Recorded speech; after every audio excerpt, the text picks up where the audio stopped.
Haleluya. Puji Tuhan.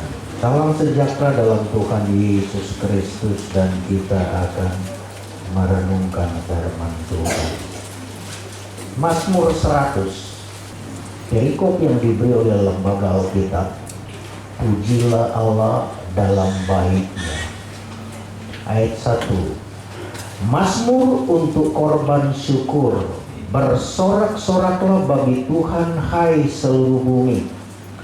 Beribadalah kepada Tuhan dengan sukacita, datanglah ke hadapannya dengan sorak-sorai. Ketahuilah bahwa Tuhanlah Allah. Dialah yang menjadikan kita, dan punya dialah kita, umatnya dan kawanan domba gembalaannya.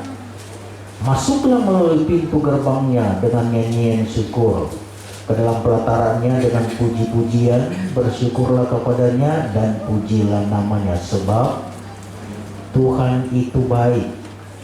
Kasih setianya untuk selama-lamanya, dan kesetiaannya tetap turun-temurun.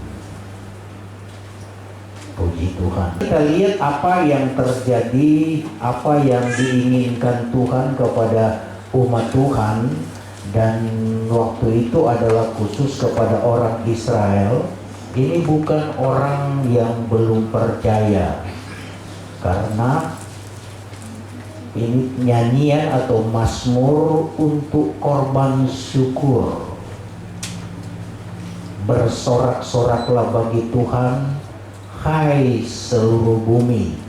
Jadi ini bukan ditujukan, bukan dinyanyikan bagi orang-orang atau disuruh orang-orang yang tidak mengindahkan Tuhan. Karena ini nyanyian, kalau kita temui kata pelataran secara tentang tabernakel, maka orang harus bersorak. Pada zaman itu liturgi ibadah Yahudi tidak seperti ini.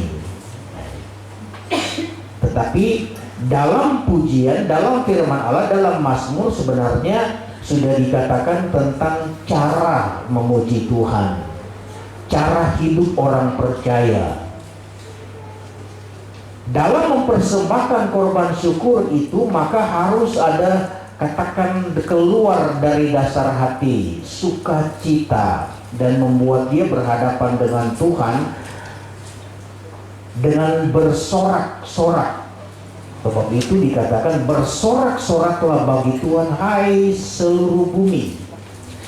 Dan ini yang diinginkan Allah terjadi kepada semua orang percaya seluruh bumi. Kalau ingat, amanat agung dari Tuhan Yesus adalah pergilah, jadikan segala bangsa itu muridku. Dan kata pergilah itu sampai ke ujung bumi. Dan Kisah Rasul pun dikuatkan, tatkala orang dipenuhkan dengan roh, tatkala orang menerima Roh Kudus, maka dikatakan kamu akan menjadi saksi mulai dari Yerusalem sampai ke ujung bumi. Jadi itu sudah menjadi kehendak Allah, agar apa yang diinginkan Allah itu diketahui oleh seluruh dunia. Tanda terakhir untuk Yesus datang kedua kali adalah Injil diberitakan di seluruh bumi. Jadi tidak ada yang menolak. Itu tanda yang terakhir. Kalau Injil sudah mencapai semua, maka tergantung orang itu. Karena Alkitab berkata Injil atau perkataan Allah, dia akan menentukan, menghakimi manusia. Jadi dia harus disampaikan. Bukan masalah percaya atau tidak, yang penting dia harus disampaikan. Setelah disampaikan, tatkala Yesus datang sebagai hakim, maka firman itu akan menentukan siapa yang percaya atau tidak. Jadi dia harus disampaikan dulu. Karena Alkitab tulis dan katakan bahwa tiada seorang pun sampai kepada Bapa kecuali dengan aku atau dengan Yesus. Tidak ada nama lain yang dikaruniakan Allah untuk manusia boleh selamat selain dari nama Yesus. Nah itu disampaikan, itu harus diberitakan dan harus didengar oleh semua orang, mau atau tidak. maka dikatakan dia harus mencapai, dia harus didengar, dia harus digemakan sampai ke ujung bumi. Dari siapa? Dari manusia, dari orang percaya. Itu dikatakan kepada setiap orang, bersorak-soraklah bagi Tuhan hai seluruh bumi. Seluruh bumi. Itu kehendak Allah dalam kehidupan kita, menjangkau seluruh bumi. Kalau sudah sampai ke sini, sudah berbicara tentang seluruh bumi, maka itu seringkali orang katakan visi misi. Ya, itu. Dia mesti punya pandangan menjadi anak Tuhan. Dia harus punya pandangan seperti ini sampai ke ujung bumi. Dan itu, sekali lagi, itu sudah menjadi amanat agung. Dan kalau Roh Kudus datang, katanya kamu akan menjadi saksi. Kalau Roh Kudus turun atas kamu, mulai dari Yerusalem, Yudea, Samaria sampai ke ujung bumi, jadi saksi. Nah, dari sukacita kita akan lihat 3 hal. Pertama adalah ayat 2 ini bilang, beribadahlah kepada Tuhan dengan sukacita, datanglah kepadanya dengan sorak-sorai. Apapun alasannya, kalau berhadapan Tuhan dan berhadapan datang kepada Tuhan, harus seperti ini. Sukacita. Disinilah kita menjadi orang yang katakan sangat berkenan kepada Tuhan, tahu memilah. Kita tahu Tuhan tidak pernah salah. Tuhan tidak pernah salah. Alkitab tulis, Ayub pun dalam posisi sudah seperti itu. Dalam kitab Ayub kita, Tuhan tidak pernah berbuat salah. Tidak pernah salah. Artinya, karena dia tidak pernah salah, kenapa kita mau salahkan Tuhan? Kenapa kita tidak mau dekat dengan dia? Karena dia tidak pernah salah. Nah, ibadah ini dikatakan dengan sukacita, datanglah kepadanya dengan sorak-sorai. Datang. Jadi sekali lagi, ini bukan orang untuk orang yang tidak percaya, untuk orang Israel, Pak. Ibadah bukan untuk memperkenalkan. Bagaimana orang tahu beribadah kalau dia tidak pernah dengar Injil? Jadi bukan untuk memperkenalkan Injil, kalau langsung kepada beribadah. Ini satu keadaan yang memang ditutup orang Israel. Kalau sudah bilang beribadah, mereka sudah tahu bagaimana cara beribadah kepada Tuhan. Dalam Ulangan berulang-ulang kali Tuhan bilang kepada mereka, jangan menghadap Tuhan dengan tangan yang hampa. Dengan tangan yang hampa. Kalau kita belajar dari firman itu, jangan menghadap Tuhan dengan tangan yang hampa, bahwa umat Tuhan itu tidak pernah kosong. Namanya Tuhan tidak tahu tangan hampa, tangan yang kosong. Jadi tangan ini harus berfungsi. Kalau sampai tidak, kalau sampai kosong, berarti tangan ini yang kalau mungkin disalahkan, siapa yang punya tangan. Nah, itu ibadah kalau kepada Tuhan. Jadi keberadaan ibadah yang sebenarnya adalah seperti itu. Tetapi masuk kepada manajemen manusia dan terpengaruh dalam perjanjian baru pun itu harus ditekankan, tetapi terpengaruh dengan manajemen. Nah, istilah manajemen. Dari manajemen itu seakan orang pikir begini, untuk berhasil harus begini, untuk harus begini, dan harus punya program seperti ini untuk berhasil. Tetapi orang lupa kalau pelayanan pekerjaan Tuhan, urusan Tuhan, kita cuma kerja. Kenapa seakan-akan ada beberapa pelayan-pelayan yang seakan-akan pelayan Tuhan, seakan-akan, tapi mulai berbicara tentang kehidupan yang giat, tetapi menjurus kepada bagaimana memperlakukan atau berhadapan dengan atau ekonomi yang ada. Jadi orang untuk memajukan ekonomi dia harus begini, nah dia samakan dengan pelayanan. Kalau sudah begini, maka saya harus berhasil. Kita mau pacu, memang itu Tuhan mau. Tetapi urusan Tuhan mau kasih bagaimana kita, tidak perlu dipertanyakan. Nah, itu. Karena segala sesuatu itu bagi pelayan Tuhan yang harus dipermuliakan itu Tuhan, bukan siapa-siapa yang harus dipermuliakan. Nah, dari situlah dikata itu isi ibadah. Jadi keadaan yang diinginkan Tuhan, karena kalau berhadapan dengan Tuhan, Alkitab tulis Tuhan melihat hati. Tuhan melihat hati. Jadi pikiran kita saat ini, hati kita nggak ada yang tahu. Mau suami, mau istri, mau anak, nggak ada yang tahu. Tetapi Alkitab tulis ada yang tahu, yaitu yang menjadikan kita, yaitu Tuhan.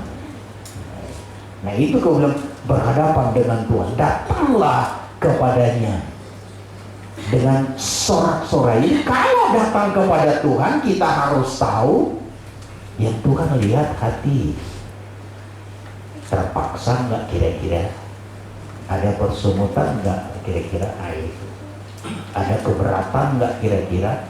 Tuhan tahu semuanya. Cara kita berpikir, pikiran kita ada kemana saat ini, Tuhan tahu.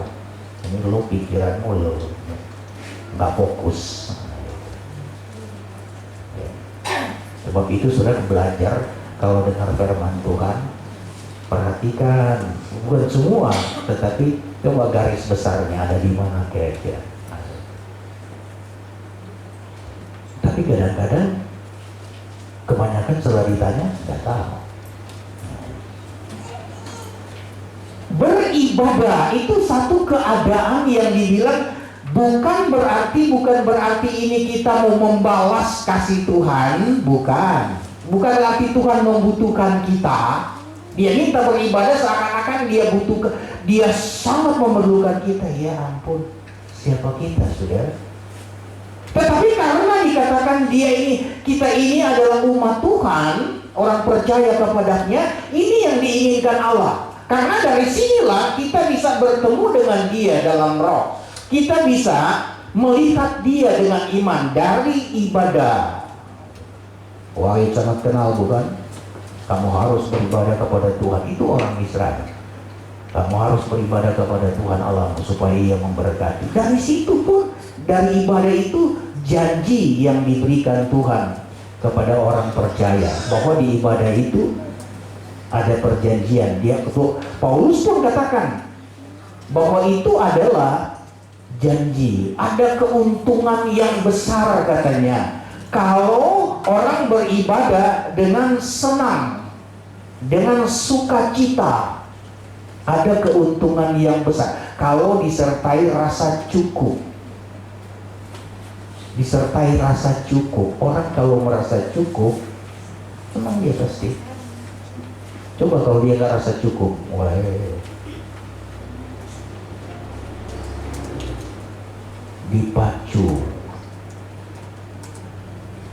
dipacu demikian rupa, kadang-kadang sudah tidak seimbang.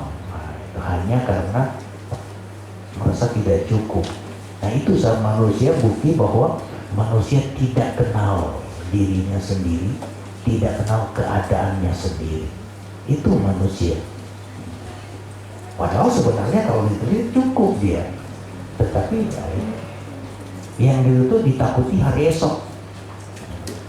Padahal juga untuk yang dimiliki nggak habis untuk hari esok, tetapi kembangkan terus.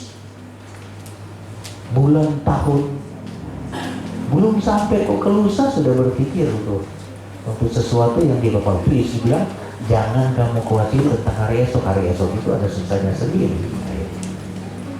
Itu berada. Tetapi yang diminta itu ibadah, sama dengan jangan kamu khawatir. Percaya kepada Allah, itu yang percaya saja kepada Tuhan. Roma 12 ayat pertama, ayat 1 dan 2. Karena itu saudara-saudara, demi kemurahan Allah aku menasehatkan kamu supaya kamu mempersembahkan tubuhmu sebagai persembahan yang hidup, yang kudus, dan yang berkenan kepada Allah. Itu adalah ibadahmu yang sejati. Aku menasehatkan kamu. Ini sudah tanggung-tanggung, sudah demi kemurahan Allah. Kata demi itu seakan-akan ada unsur sumpah. Itu kata demi. Bahasa Indonesia dipakai kata demi. Karena itu saudara-saudara, demi kemurahan Allah, aku menasihatkan kamu supaya kamu mempersembahkan tubuh. Jadi kalau ini lebih kuat lagi, lebih dalam lagi kepada perjanjian baru. Ini persembahkan ini, kalau dibilang syukur, orang Israel kalau mau persembahkan syukur dalam ibadah, mereka bicara materi, hasil dia bawa syukur, itu ketahuan. Jadi dari syukur itu, saya tahu saudara masih ingat kemarin, ekspresinya, jiwanya itu kelihatan. Jadi syukur dibawa itu. Tapi datang kepada kita, yang dipersembahkan bukan cuma seberupa materi, tapi tubuh. Persembahkanlah tubuhmu sebagai persembahan yang hidup, yang kudus, dan yang berkenan kepada Allah. Itu adalah ibadahmu yang sejati. Ayat 2.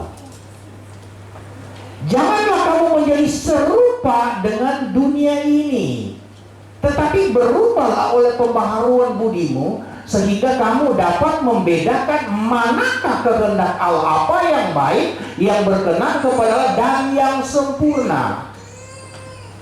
Janganlah kamu menjadi serupa dengan dunia ini. Kata serupa dengan dunia ini, orang dunia ini, artinya orang yang bukan orang rohani. Janganlah kamu menjadi serupa dengan dunia ini, tetapi yang dibilang berubahlah oleh pembaharuan budimu. Nah, kalau kita bercerita mulai seakan-akan memuja-muja orang karena dia hebat, karena dia berhasil, itu mengecewakan Tuhan. Kalau kita boleh berkata, kalau sudah bicara begitu, setelah kita dekat dengan orang itu, kenal dengan orang itu, kita jadikan dewa dia. Semua siapapun dia, ini orang dunia. Jangan kamu jadi serupa, mau sama dengan dia itu berhasilannya. Tetapi yang diminta Tuhan, berubahlah oleh pembaharuan budi, sehingga kamu dapat membedakan. Katakan saja, banyak orang gereja tidak bisa membedakan mana kehendak Allah karena nggak berubah. Jadi untuk mengerti, membedakan mana kehendak Allah, kita harus berubah dulu, baru bisa mengerti. Paulus bilang, jangan kamu bodoh, tapi hendaklah kamu mengerti kehendak Allah. Jadi kalau bilang, jangan menjadi serupa dengan dunia, orang dunia di hadapan Tuhan bodoh. Mau siapapun dia sudah bodoh. Karena kalau sudah semua lihat dari materinya, dari apa yang dia dapat, wah hebat dia. Yesus bilang, hai engkau orang kaya yang bodoh, malam ini juga. Itu sama orang kaya yang bodoh, jawabmu akan diambil daripada sama ya. Nah kita menjadi seperti itu, padahal kita bilang mereka bodoh. Nah, itu kenapa tidak bisa sekali, karena tidak mau berubah, pembaharuan tidak ada, sehingga tidak dapat membedakan manakah kehendak Allah, apa yang baik, yang berkenan kepada Allah, dan yang sempurna. Nah isi ibadah ini ayat 3, ketahuilah bahwa Tuhanlah Allah, dialah yang menjadikan kita, dialah yang menjadikan kita, dan punya dialah kita, umatnya, dan kawanan domba gembalaannya. Itu yang dibilang, beribadahlah kepada Tuhan dengan sukacita, dengan segala tuntutan-tuntutan dalam ibadah itu. Kenapa? ketahuilah. Sekali lagi, jangan belaga nggak tahu. Yang Tuhan paling marah, belaga nggak tahu. Nah, itu Tuhan bilang sengaja tidak mau tahu. Itu dosa akhir zaman adalah itu, sengaja tidak mau tahu. Sebab itu kepada mereka yang beribadah sukacita, ketahuilah. Jadi kata beribadah itu bukan karena mereka hebat, bukan karena mereka telah menerima panen yang luar biasa, bukan karena mereka terima materi yang luar biasa, bukan. Ketahuilah bahwa Tuhanlah Allah, kata Allah itu yang menciptakan, sang pencipta. Baru masuk, dialah yang menjadikan kita. Ini dialah yang menjadikan kita, dan punya dialah kita, umatnya, kawanan domba, gembalaannya, punya dialah kita. Jadi kalau kita cocokkan dengan 1 Korintus 6 ayat yang ke-19, atau tidak tahukah kamu bahwa tubuhmu adalah bait Roh Kudus yang diam di dalam kamu, Roh Kudus yang kamu peroleh dari Allah, dan bahwa kamu bukan milik kamu sendiri. Haleluya. Kalau kita tulis, Tuhan senang dengan orang yang memberi dengan sukacita. Tuhan paling tidak suka terpaksa. Jangan dengan terpaksa, kata firman Allah. Jadi kalau masih susah, cocokkan hati dulu dengan Tuhan. Baca Alkitab, siapa kita, siapa Tuhan, agar muncul sukacita dari kerelaan dari Tuhan menjadi bagian kita. Nah, itu tak kala Roh Kudus ada di dalam kamu. Atau tidak tahukah kamu bahwa tubuhmu adalah bait Roh Kudus yang diam di dalam kamu, Roh Kudus yang kamu peroleh dari Allah. Peroleh dari Allah. Inilah orang-orang yang dipimpin oleh Roh, inilah yang akan bilang sampai ke ujung bumi. Sampai ke ujung bumi. Sudah tahu, persembahan-persembahan kita sudah ada yang sampai ke ujung bumi. Mungkin sudah tidak tahu.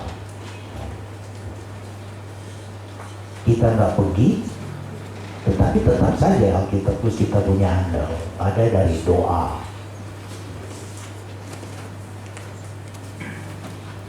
Keluaran 19 ayat 4. Kamu sendiri telah melihat apa yang kulakukan kepada orang Mesir, dan bagaimana aku telah mendukung kamu di atas sayap Raja Wali dan membawa kamu kepadaku. 5 ayat 5. Jadi sekarang, jika kamu sungguh-sungguh mendengarkan firman-Ku dan berpegang pada perjanjian-Ku, maka kamu akan menjadi harta kesayangan-Ku sendiri dari antara segala bangsa, sebab Akulah yang empunya seluruh bumi. Amin. Akulah yang empunya seluruh bumi. Ya, seluruh bumi itu termasuk Palu, Lombok, Tuhan punya, saudara. Itu masih berlaku, Tuhan punya. Tuhan yang jadikan. Akulah yang mempunyai seluruh bumi. Sudah tahu orang Israel, waktu itu Tuhan suruh buat ibadah, Tuhan suruh buka rumah ibadah, karena di situ Tuhan sangatlah, aku akan ada di situ siang dan malam. Itu Tuhan bilang kepada mereka. Tapi waktu mereka berbuat dosa, Tuhan izinkan rumah Tuhan itu dihancurkan. Dia izinkan, padahal hatinya begitu berat. Nah, itu malu. Karena apa, kata bangsa-bangsa yang lain? Kok Allah tidak sanggup melindungi? Tetapi karena dosa, dia biarkan, dia izinkan, dia seakan direndahkan. Karena umat Tuhan tidak mau melakukan kehendak Tuhan waktu itu, hancurlah rumah ibadah itu. Padahal Tuhan bilang, mataku dan hatiku akan ada di situ sepanjang masa. Jadi waktu dihancurkan pun dia ada di situ. Sama, apakah Yesus itu gak kuat? Karena dosa, dia biarkan dirinya hancur sampai mati di kayu salib karena dosa. Seluruh bumi dia punya. Kata kalau mereka menyakitkan Tuhan, dia biarkan seperti itu. Nah kalau Tuhan biarkan kita, ya ampun, di mana kekuatan kita, saudara? Kalau ayat 4 dalam Kisah, aku membawa datang di atas Raja Wali, mendukung kamu di atas sayap Raja Wali, dan membawa kamu kepadaku. Jadi Tuhan yang bawa,